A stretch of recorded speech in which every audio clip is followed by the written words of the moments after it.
Okay, magandang araw ulit sa inyo mga ka-take off. So, another vlog ulit tayo regarding sa ating mga pagpapalipad ng ating drone. Ang ating kinahihiligang magpalipad.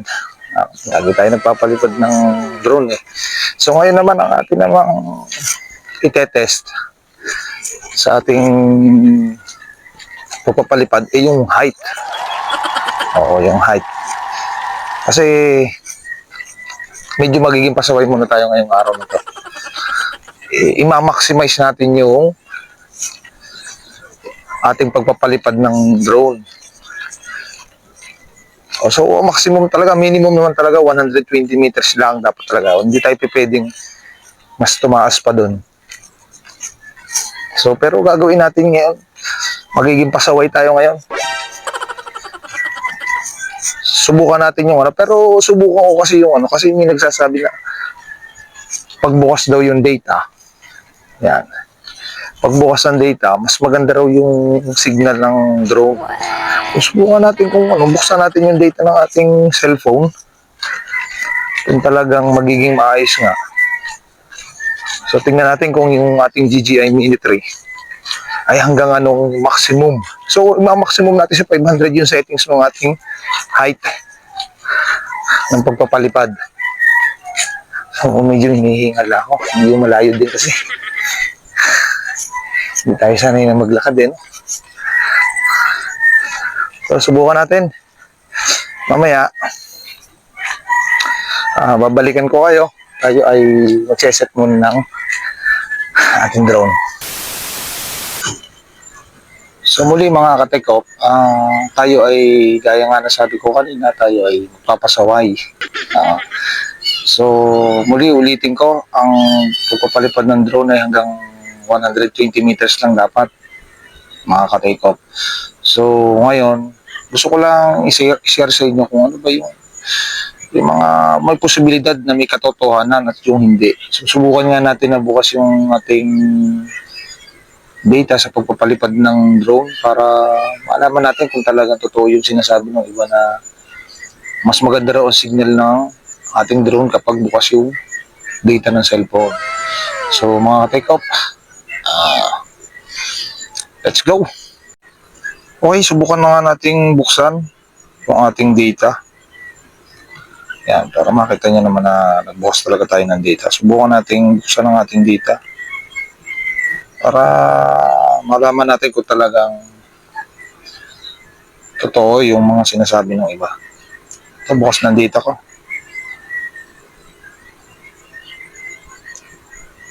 Okay, 4G tayo. Okay, let's go mga ka-take off. Okay, take off permitted tayo mga ka-take off. So, tingnan natin yung RC signal natin. Magandang RC signal. So, meron din tayong satellite na 18. So, screen recording ulit tayo mga ka-take off. Screen recording.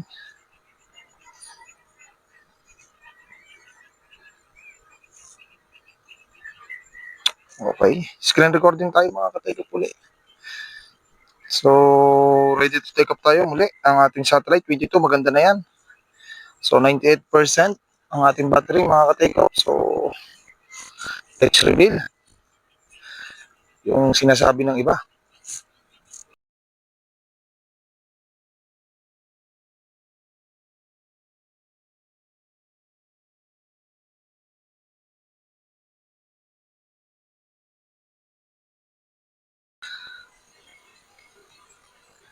So, lagyan natin sa, kung tayo mag 4K, gaya ng dating ginagawa natin, ibaba natin yung ating resolution sa ating camera, gawin natin 1080p ulit.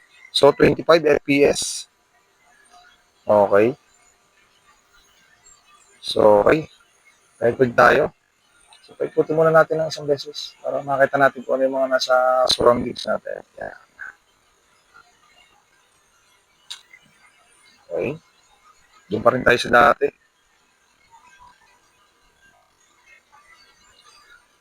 Bawasan natin ang ating ISO, ang ating shutter. Masyadong taas. Okay, so 1,100 tayo. Okay to. ISO, bawaan natin. Baba masyado. Okay. Pwede na to sa 200. No? Ibaba natin yung camera natin para makita natin. So, okay. Ito na. Pagiging pasaway natin. Diretso na tayo sa ating flight. So, bukas ang ating tawag dito, ang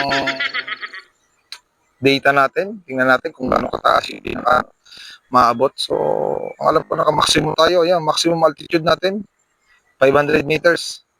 Okay. 92% battery and 6 RC signal and 23.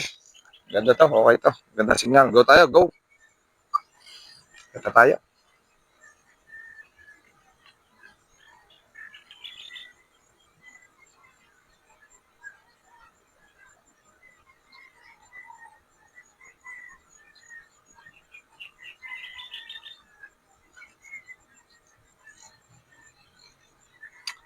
Okay. So, subukan natin ang pinakasagad talaga nito. Sana masagad pa natin ng 500 mas mataas. Okay, nasa 90 meters na tayo.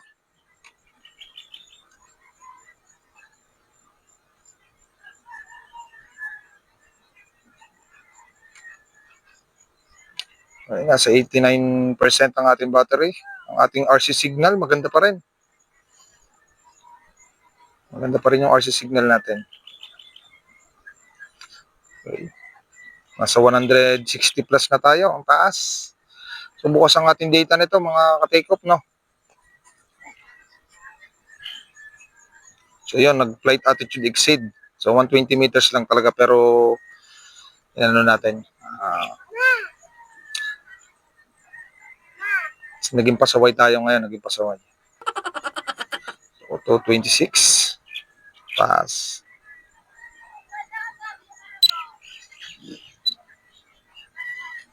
Okay, yung ating RC signal nasa 5. 25 yung ating GPS.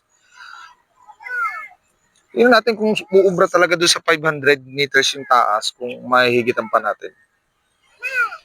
Tingnan natin kung hanggang doon lang talaga yung settings niya. No?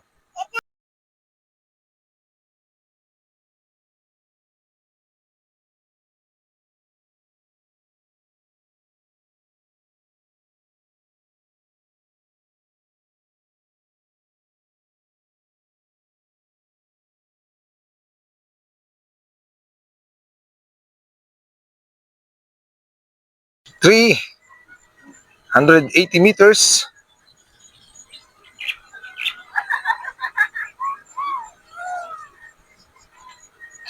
So kung mapapansin nyo, yan kasi yung lawa ng Taal dito sa amin.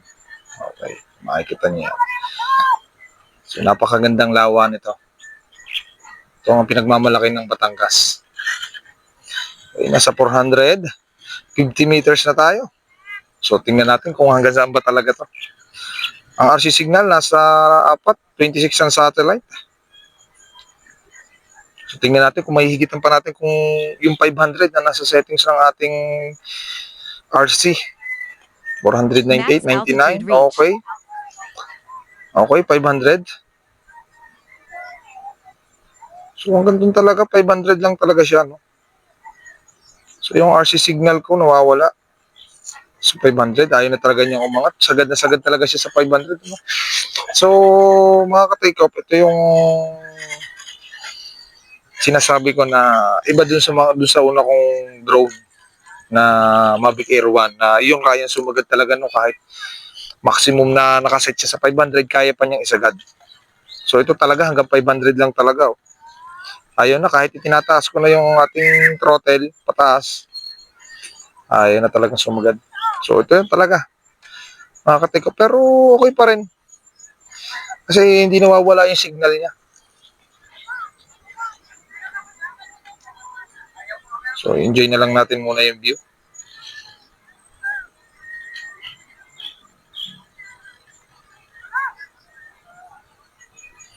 So 500 meters lang talaga mga ka-take off yung pinaka maximum talaga ng ating DJI Mini 3. So hindi siya katulad ng mga drone na halimbawa yung aking drone dati, yung Mavic Air 1, kahit yung nakaset siya sa 500, so minsan napaangat ko siya ng nasa 700 plus. So kaya niyang kaya niyang i-bypass yung nakasetting sa ating drone. So return to home na natin to mga ka-take off. Kaya na niyang umangat, no? 500 meters lang talaga. So at least kahit pa paano nalaman natin yung So return to home tayo mga ka-take off. Okay, return to home. So at least kahit pa paano, oh no, hindi siya pwede, kailangan talaga ibaba muna natin. Hindi siya makakapag-return to home pagka hindi natin medyo binaba. So ibaba natin. Ibaba natin, manually na natin ibaba.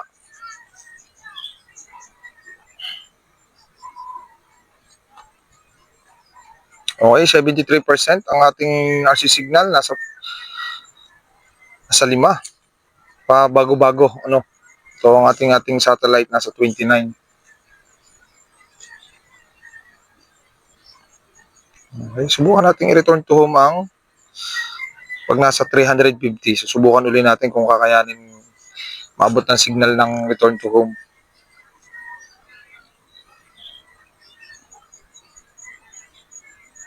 So return to home tayo ulit.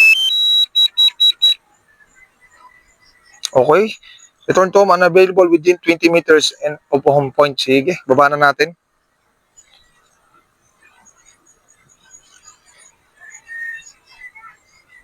So ano ba yung nakaset sa atin? So tingnan natin kung ano yung nakaset. So 40 meters. Okay.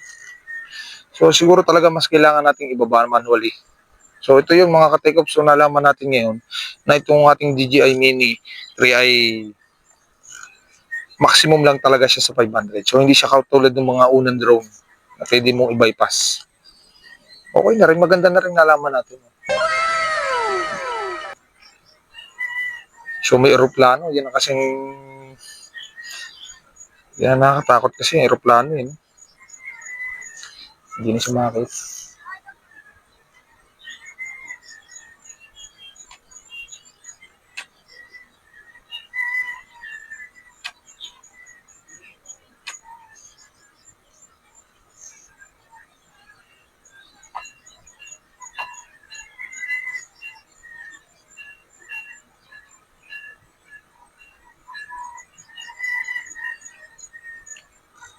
Hindi siya makapag-return to home kahit medyo mataas, no?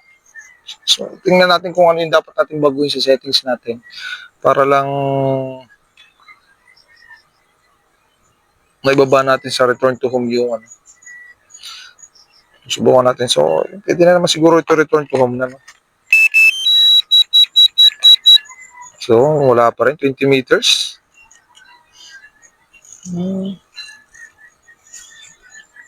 So, sige.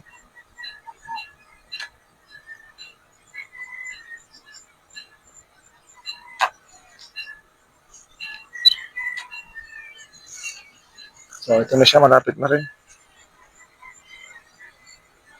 So, saluhin na lang natin. No?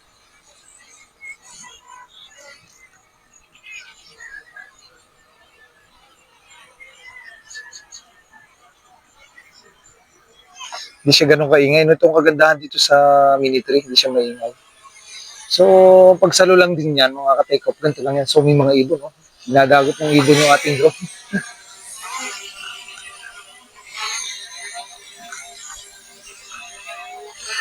So, ganito lang yung mga sa susunod. Tuturuan ko yung paano ang tip.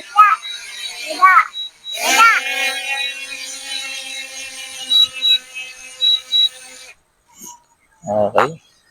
Pag-landing tayo.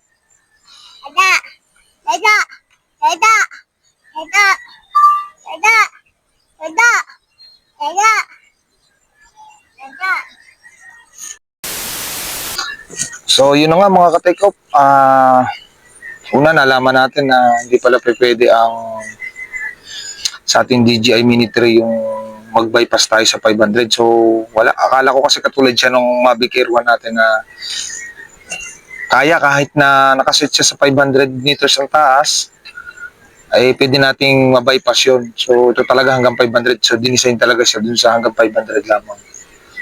So, at least kahit pa paano, nalaman naman natin din na yung, siguro yung pagbubukas ng ating data sa cellphone, nakatulong din naman. Hindi nga siya, hindi siya nawalan ng signal.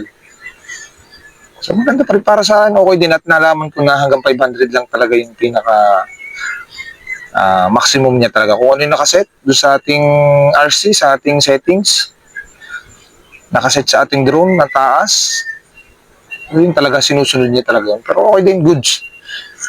Malaking bagay yun. So, at least, sana makatulong sa inyo mga ka-take-off tong ating ginawang review dito sa height limit ng ating DJI Mini 3. Okay, salamat mga ka-take-off.